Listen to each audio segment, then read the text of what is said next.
Açılar dünyaya güneşin üzü, ot saçar üreye hikmetin közü.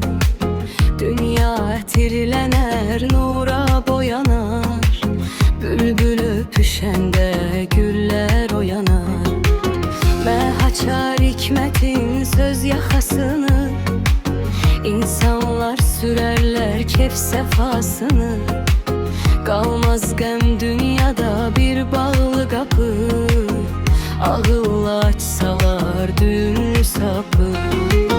Yine bu minvalla denir qələmi, yox ayrı təmənnam dünyadan mənim. Bəs Tanrı ən çoxu kimə vurular, kim onun bu yerdə sağ əli olar.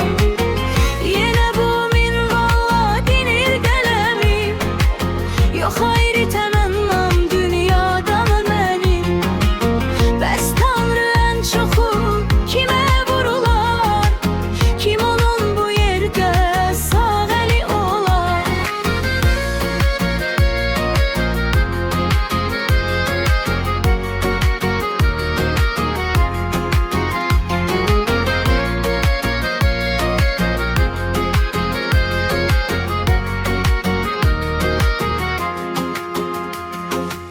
Sözler mənimsə də çıxır sizindir.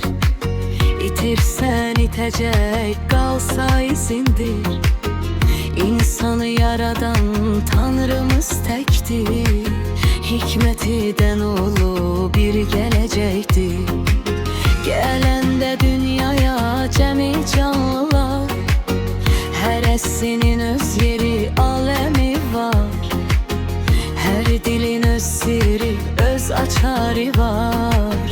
Aça bilənlərə Tanrı özü yar.